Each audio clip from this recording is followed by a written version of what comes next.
Hello friends, welcome back to सैरिज world. तो आज मैं शेयर करने वाली हूँ हमारे इवनिंग टू नाइट रूटीन, जिसमें हम शेयर करेंगे कि कुछ ऐसी आदतें जिससे हमारा घर और किचन बिल्कुल रोज़ रोज़ साफ दिखे। और साथ ही साथ आज मैंने क्या बनाया है और हमारा हार्ड वर्क और नाइट स्किन केयर रूटीन। तो जैसे ही शाम होती है काम का प्रेशर बिल्कुल बढ़ जाता है। इस भयंकर गर्मी में काम का करने का भी मन नहीं करता है, लेकिन फिर भी क्या करें, काम तो काम है ना, काम तो करना ही पड़ता है।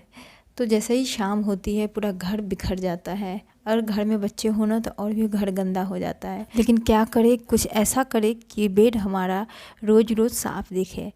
तो मैं क्या करती हूँ ना, सप्ताह में एक दिन मैं बेड को सेट करती हूँ। उसके बाद इस तरह से रोज़ मैं इसको झाड़ करके जितना कचरा होता है उसको निकाल देती हूँ। लेफ़्ट साइड और फ्रंट साइड से मैं इसको हल्का सा सेट कर देती हूँ, और मेरा बेड बिल्कुल चमकता हुआ होटल जैसा दिखने लगता है।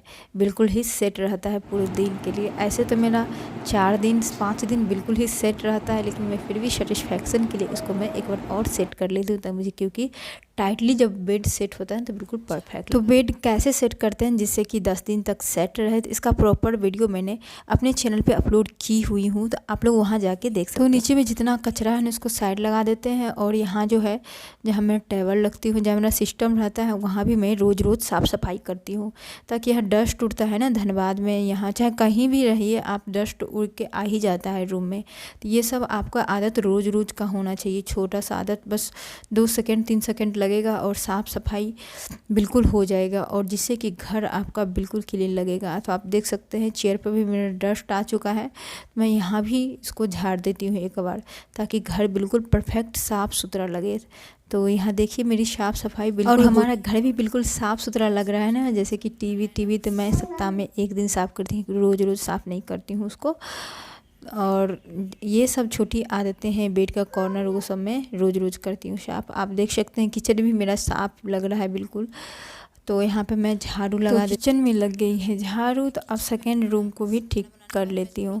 तो यहाँ भी मैं कपड़ा साफ़ करके भी लाती हूँ, सब ऐसे ही रख देती हूँ, फिर बाद में उसको सहलती हूँ, फोल्ड करती हूँ, उसके बाद ऑर्गेनाइजर में रखती हूँ। तो इसको मैं भी एक बार देख लेती हूँ, कोई कोई थोड़ा सा इधर उधर हिला डोला रहता है ना, तो उसको मैं परफेक्ट कर लेती हूँ।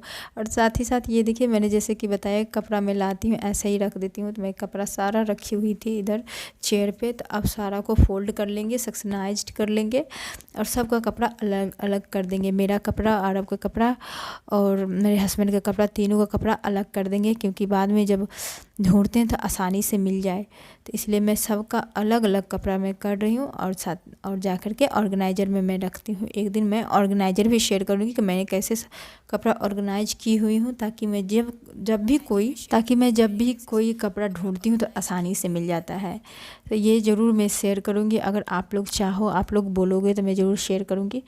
तो अब ये कपड़ा बिल्कुल हो चुका है, बिल्कुल ऑर्गेनाइज्ड हो चुका है। तो अब इस रूम को भी सफाई कर ले। तो जैसे कि पता है कि मेरे घर में बच्चे हैं, तो घर हमारा सारा का सारा गंदा हो जाता है, स्टोर रूम भी गंदा हो जाता है। इसे तो मैं स्टोर रूम बना के रखी हूँ। आप देख ही सकते हैं कैसे सामान बिखरा हुआ, इतना सारा सामान पड़ा रहता है। तो स्टोर रूम कहिए एज ए गेस्ट रूम, क्योंकि मेरे पास 2 ही रूम है ना, तो इसीलिए मैं इसमें एक छोटा सा चौकी लगा के रखी हूँ। इसमें ही जब भी कोई फ्री माइंड होता है तो मैं इसमें आके रिलैक्स करती हूँ, रिलैक्स होके सोती हूँ। पेन वगैरह हो जाता है थोड़ा सा गैजेट्स इस तरह से, तो उसको मैं ठीक कर लेती हूँ, क्योंकि फ्रिज पे पता ही नहीं चलता आप कब कितना सामान रख देते हो, और थोड़ा धीरे धीरे बढ़ते बढ़ते बहुत सारा हो जाता है। तो ये भी मैं ऐसे तो रोज़ रोज़ कर लेती हूँ, लेकिन कई बार मैं भूल जाती हूँ, तो कल होके मैं ज़रूर से इसको ठीक कर लेती हूँ, ताकि आपका घर अच्छा दिखे और परफेक्ट दिखे। क्योंकि अचानक से कोई भी आ जाता है ना, कोई भी गेस्ट आ जाता है और आपका घर गंदा और बिखरा हुआ रहता है, तो फिर ठीक नहीं रहता उन्हें अंदर बुलाने में भी। तो इसलिए हमेशा ये चीज़ को हम ध्यान देते हैं। और देखिए फाइनली मेरे सफाई हो गया है, तो अब मैं कचरा को डाल देती हूँ बाहर। तो अब घर को करेंगे धीरे से लॉक, क्योंकि अंदर है आरब बैठा। तो अब बाहर निकलेंगे और कचरा को फेंक देंगे। यहाँ पता नहीं क्यों कचरा वाला नहीं आता है। जब मैं उधर रहती थी बैंक मोड़ के इधर, तो उधर कचरा वाला आता था, लेकिन कोई बात नहीं, कचरा फेंकने का बहुत स्पेस है यहाँ पे, तो कचरा वहाँ फेंक देती हूँ मैं। अब मॉप को भी अंदर रख लेते हैं, क्योंकि रात को बाहर नहीं रखना चाहिए ये मॉप को, या फिर आपको पता है कि मॉप या झाड़ू को छुपा के रखना चाहिए। मुझे किसी ने बोला था कि छुपा के रखना चाहिए। लिए, तो इसे मैं छुपा के रखती हूँ। आप लोग भी ऐसे ही करते हो क्या? तो प्लीज़ बताना, ठीक है? मुझे नहीं पता है, लेकिन कोई कोई लोग मुझे ना बोला, इसीलिए मैं बोले। और अब देखिए, अब आरव हो रहा है रेडी। तो आरव ने बोला मम्मा मुझे कपड़ा पहना दो, तो मैं उसको कपड़ा पहना देती हूँ और वो जाएगा बाहर खेलने। तो आप देख ही सकते हैं कितना रेडी हो गया है। बहुत शरारत करता है, बहुत उसको बाल बनाने नहीं देगा। आप देख सकते हैं कितना वो शरारत कर रहा है। इसको बहुत हाथ पैर पकड़ के तब इसको कपड़ा पहनाना पड़ता है। और ये सैंडल बाहर जाने का इतना एक्साइटमेंट होता है इसको कि तुरंत सैंडल ला देगा, तुरंत कपड़ा निकाल देगा, बोलेगा मम्मा मैं बाहर जाऊंगा। और आइसक्रीम खानी है, बच्चों का था आइसक्रीम, पता ही है कितना प्रेमी होता है ये। तो अब हम बनाएंगे हमारा इंडियन रेसिपी, हमारा बिहारी फेमस स्पेशल रेसिपी। जी हाँ दोस्तों, बिहार से ही तो पता चल ही गया होगा आप लोगों को कि आज क्या बनने वाला है। तो आज बनेगा लिट्टी, लेकिन मैं बनाऊंगी बिहारी स्टाइल नहीं बल्कि अपना स्टाइल, क्योंकि लिट्टी का मैं कचौड़ी पूरी बनाने वाली हूँ, क्योंकि ये डिनर के लिए बनने वाला है। क्योंकि बिहारी लिट्टी जो होता है ना, वो ब्रेकफास्ट के लिए ठीक रहता है। वो छोटा सा 2 खाइए और उसके बाद चले जाइए अपना काम पे। तो आज मैं बना रही हूँ लिट्टी का सत्तू का कचौड़ी। तो देख सकते हैं मैंने इसमें डाल दी हूँ मिर्ची, प्याज, लहसुन, अदरक, उसके बाद अचार का मसाला, नमक, और हो सके तो इसमें अजवाइन भी डाल दीजिए, इससे बहुत अच्छा टेस्ट आता है। मेरे पास अभी ख़त्म है तो मैं इसमें अभी नहीं डाल रही हूँ। और अच्छी तरह से इसको करेंगे मिक्स। और उसके बाद देख ही सकते हैं, उसके बाद चम्मच से इसको मिक्स करने के बाद इसको हाथों से करेंगे। उसके बाद नमक को करेंगे टेस्ट, और इसमें कुछ लग रहा है कम है। जी हाँ, तो अब इसमें डालेंगे सरसों का तेल। सरसों का तेल ही तो इस लिट्टी को असली जान देता है, और बिहारी लिट्टी का असली पहचान तो सरसों का तेल ही होता है। तो इसमें सरसों का तेल ज़रूर डालना चाहिए और ज़रूर डालें। तो फिर से मैं इसको टेस्ट कर ली हूँ, बिल्कुल टेस्ट लाजवाब है। तो आप देख सकते हैं ये बिल्कुल बन चुका है, क्योंकि मैं इसे बनाने वाली हूँ डिनर के लिए। तो मैं ऐसे ही बनाई हूँ, और ताकि अच्छा सा पेट भर सके, रात को किसी को भूख ना लगे दोबारा खा करके, क्योंकि जनरली लिट्टी खाने के बाद ना भूख लग जाती है। और साथ ही साथ इसमें मैं टमाटर और आलू का चोखा भी बनाई हूँ, वो नहीं आया है शॉर्ट में। तो अब लिट्टी बन चुकी है, सारे खाने खा चुके हैं, हम भी खाना खा चुके हैं। तो अब बारी आती है हमारी किचन क्लीनिंग का, किचन की सफाई का। तो अब सारी जितनी सीजर है, जितनी कटलरी है, सबको कटलरी रैक में रख देते हैं। जितने सामान बिखरा हुआ है, आप देख सकते हैं कितना गंदा हो गया है किचन, सबको साफ़ सफाई, सबको अरेंज कर देते हैं, सबको ऑर्गेनाइज कर देते हैं। उसके बाद इसको सफाई सबको ऑर्गेनाइज कर दी हूँ मैंने। तो साफ़ सफाई की बारी आती है। और मेरे पास है ये बर्तन स्टैंड जो मुझे फ्री में मिला। जी हाँ दोस्तों, क्योंकि मैंने रिसेंटली रूम चेंज करी थी ना, वहाँ मैंने ये जो है ये सब आ गया था। मैं लाना नहीं चाह रही थी, लेकिन पता नहीं कैसे आ गया। लगता है रूम खाली करने टाइम मैंने 2-3 लेबर लगाई थी ना, लगता है वही सब रख लिया तो आ गया। तो कोई बात नहीं, यूज ही हो रहा है। तो अब सारे कचरे को अच्छी से साफ़ सफाई कर देंगे, क्योंकि किचन में ना पहले मैं ड्राई क्लीन करती हूँ, उसके बाद फिर पानी से और डिश वॉश से या फिर डिश जेल से इसको सफाई करती हूँ। तो फाइनली ड्राई क्लीन हो चुकी है। तो अब करते हैं वेट क्लीन। तो अब पानी को भिगाएंगे और भींगा हुआ कपड़ा से इसको पोंछेंगे। और गैस को ना थोड़ा सा डिश वॉश या डिश जेल से साफ़ करते हैं तो और भी अच्छा सा साफ़ हो जाता है। क्योंकि जब खाना बनाते हैं, जब सब्जी बनाते हैं ना, तो उसमें तेल ऑयल जो गिर जाता है ना, चिपचिप हो जाता है डायरेक्ट पानी से पोंछने से।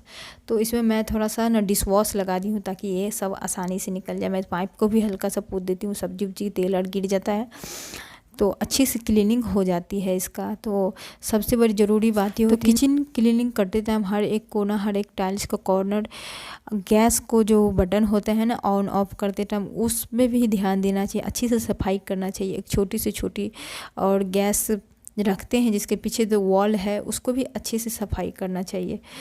इससे हमारा किचन बिल्कुल साफ़ सुथरा लगता है। तो फाइनली किचन की सफाई हो चुकी है। तो अब ये जो है इसका किचन गैस का जो स्टैंड होता है, इसे स्टैंड ही कहते हैं ना, मैं स्टैंड कहती हूँ। तो गैस को स्टैंड जो है उस पर मैं लगा देती हूँ धो करके। उसको अच्छे से मांज के लगाने से ना बहुत सुंदर लगता है। तो ये सब चीज़ हमेशा ध्यान देना चाहिए। मतलब एक छोटी से कॉर्नर में भी गंदा रहता है ना तो बिल्कुल हमारा किचन मैसी बिल्कुल गंदा दिखता है। तो ये सब चीज़ हमेशा ध्यान देना चाहिए लोगों को, और हमें भी ध्यान देना चाहिए। तो सबसे पहले अब जो फूटने वाली जो बर्तन है उसको मैं सफाई करूँगी। तो आप देख सकते हैं कि मेरे पास ये सेरेमिक का कप है और सेरेमिक का प्लेट मैं यूज करती हूँ खाने के लिए। तो पहले उसको हटा लेंगे क्योंकि ये फूट जाते हैं ना, इसीलिए सेरेमिक का प्लेट भी है, नहीं सॉरी सेरेमिक का नहीं है ये प्लेट, से ये प्लास्टिक का प्लेट है, फाइबर का है। तो ऐसे ही मैं इसको पहले हटा लेती हूँ। उसके बाद जितना सेरेमिक का बर्तन पहले धो के हटा लेंगे, नहीं तो सावधानी हटी और दुर्घटना घटी। तो हमेशा ये चीज़ को ध्यान दें बर्तन धोने टाइम। कोई भी कप प्लेट या कांच का गिलास हो तो उसे पहले धोना चाहिए। तो अब कर लेते हैं छोटे छोटे बर्तन की सफाई। मैं तो छोटे छोटे बर्तन से स्टार्ट करती हूँ, बहुत से लोग बड़े बर्तन से स्टार्ट करते हैं। तो मैं छोटे ही बर्तन पहले धो लेती हूँ। उसके बाद सारा गमला जो भी हो, बड़ा बर्तन हो तो वो भी मांजती हूँ उसके बाद, क्योंकि मुझे थोड़ा सा भी गंदा बिल्कुल नहीं पसंद होता है। तो इसलिए मैं अच्छे से इसको मांजती हूँ, इसको स्क्रब करती हूँ स्क्रबर से, ताकि अच्छा से इसका कालापन जो होता है ना, जो या फिर जो आटा लगा रहता है गमला में, वो आसानी से निकल जाता है। और पैन में भी अच्छे से मैं धोती हूँ, इसको मांजती हूँ। और ये पैन जो है ना मेरा पुरानी है, तो इसलिए इसमें कुछ दाग लगा हुआ है जो हट नहीं रहा है। मैंने इसको कोशिश भी की थी किसी तरह निकल जाए। अगर आप लोगों के पास आइडिया हो ना तो प्लीज़ बताना कि कैसे ये कालापन हटाएं। और आज मैंने ना दिन में बर्तन नहीं धोई थी, इसलिए मेरे पास बहुत सारे बर्तन हो जाते हैं। ऐसे रात को मैं सारा सफाई कर लेती हूँ ना, तो इसीलिए भी मैं छोटा छोटा बर्तन घर में ढूंढ के लाती हूँ कहीं छूट ना जाए। और पूरा सफाई साफ़ सुथरा पूरा साफ़ सफाई कर लेती हूँ। कुकर का भी जितना भी खाना होता है ना उसको मैं अलग कर देती हूँ, और पूरा साफ़ सफाई बिल्कुल से ही करती हूँ, ताकि जैसे ही मैं सुबह उठूँ मुझे ये बर्तन धोने का प्रेशर ना पड़े सर पे। क्योंकि कई बार होता है ना, कई लेट उठ जाते हैं और सुबह उठते ही लंच बनाना पड़ता है, हस्बैंड को, बच्चों को देखना पड़ता है, खुद को भी देखना पड़ता है। और अगर बच्चे में लग जाइए तो ऐसे ही 1 से 2 घंटा आपको बच्चे में निकल जाएगा, आपको पता ही नहीं चलेगा कब टाइम निकल गया। तो मैं हमेशा क्या करती हूँ, सारा बर्तन जितना भी होता है ना उसे मैं ढूंढ के लाती हूँ और रात में ही साफ़ कर लेती हूँ। तो आप देख सकते हैं मेरा बर्तन बिल्कुल ही स्क्रब हो गया है। तो अब मैं इसको वॉश करूँगी। तो अब मैं इसको वॉश कर लेती हूँ। जैसे कि आप लोगों को पता है कि सुबह उठते ही, सुबह भागदौड़ की ज़िंदगी में हार्ड वर्क करते करते आपको टाइम ही नहीं निकल पाता है। तो ये सब करना, रात को थोड़ा सा फ्रीली माइंड होके ना अच्छी तरह से साफ़ सफाई भी हो जाता है, क्योंकि सुबह टाइम नहीं मिलता है ना। और अचानक से कई बार होता है ना कि हमारे घर में कोई गेस्ट आ जाते हैं, अचानक से कोई गेट नॉक कर दिया, कोई अंदर आ गया, तो फिर उनको अंदर बुलाने में अच्छा नहीं लगता है ना। तो ये सब आप रात में ही कर लेते हैं तो बहुत अच्छा होता है। तो हमारा बर्तन बिल्कुल हो चुका है साफ़ सुथरा। तो अब इसको वॉश कर लेते हैं जल्दी जल्दी से, क्योंकि और भी काम करना है ना, अपना स्किन केयर भी तो देखना है ना कैसे मैं करती हूँ। तो ये सब भी मुझे शेयर करना है ना, तो जल्दी से अब इसको वॉश कर लेते हैं। तो आप देख ही सकते हैं। और ऐसे इस गर्मियों में ना किचन में आने का बिल्कुल मन नहीं करता है, लेकिन फिर भी क्या करे, काम है तो करना पड़ता है ना। और रात को हो जाता है तो और भी अच्छा लगता है, बिल्कुल फ्रीली माइंड हो गए सोते हैं, बिल्कुल सुबह का टेंशन बिल्कुल ख़त्म करके सोते हैं। क्योंकि सुबह उठते ही चाय से शुरू होता है ना और जैसे ही इस गंदा बर्तन कभी कभी होता है ना, कभी कभी छोड़ देते हैं, जैसे कि तबीयत ख़राब हो चाहे कुछ हो, तो वो सुबह होते ही मूड ख़राब हो जाता है सारा गंदा देख के। तो ये सब करना बहुत। तो फाइनली मेरी इस बर्तन की भी सफाई हो चुकी है। तो अब सारा जो भी है थोड़ा बहुत कटलरी, मैं चाकू को भी रोज़ सफाई खाना बनने के बाद कर देती हूँ, ताकि वो गंदा ना दिखे। क्योंकि सब्ज़ी काटने टाइम लग जाता है ना, और उसको ऐसे ही रख देंगे तो फिर कचरा हो जाता है, फिर अंदर से बैक्टीरिया लग जाता है। तो हमेशा ध्यान रखें कि चाकू को भी अच्छा से साफ़ सुथरा करके तब उसमें रखें। तो देख सकते हैं मैं कटोरा को अलग रखती हूँ, उधर छोटा सा बर्तन स्टैंड जो मैंने आपको दिखाया था, जिस छोटा छोटा बाउल है मैं उधर रखती हूँ। मैं अभी बर्तन स्टैंड नहीं ली हूँ, तो इसीलिए मुझे इतना सारा बर्तन भी है, लेकिन मैं निकालती नहीं हूँ, यही सब चलते हैं। क्योंकि ऑर्गेनाइज करने में बिना बर्तन स्टैंड के फिर ठीक नहीं लगता है ना। तो मैं ऐसे ही रखती हूँ छोटा सा स्टैंड में, और बड़े बर्तन नीचे रखती हूँ, जैसा कि मैंने किचन टूर में बताया है। अगर आप लोग नहीं देखा है तो उसमें जाके आप लोग देख सकते हैं। तो जैसे ही बर्तन साफ़ हो जाता है ना, तो इसको बेसिन को भी अच्छा से वॉश कर देती हूँ। तो यहाँ देख सकते हैं मैं बेसिन को अच्छा से डिश वॉश लगा करके इसको स्क्रब पहले करती हूँ, उसके बाद पानी से अच्छा से धो देती हूँ रात में, ताकि बेसिन है ना पानी का एरिया है तो हमेशा हाइजीन रखना बहुत ज़रूरी होता है। मैं इसको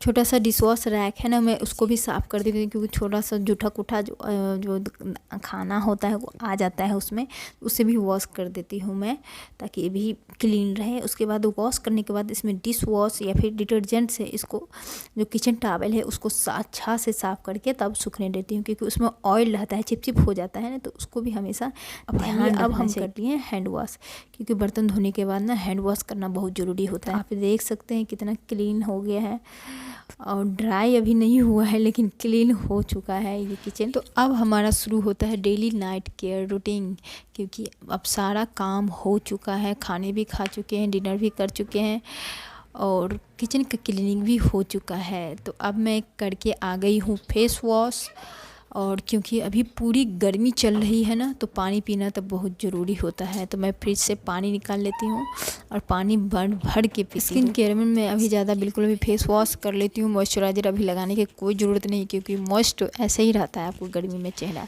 तो बस मेरा इतना ही नाइट रूटीन है। तो अब नाइट हो चुकी है, अब मैं जा रही हूँ सोने, और आप लोग भी सो जाइए। Good night, bye, thank you. और मेरा ब्लॉग कैसा लगा प्लीज़ कमेंट में बताना मत भूलिएगा, और हाँ वीडियो को लाइक करके जाइएगा। Thank you, thanks for watching.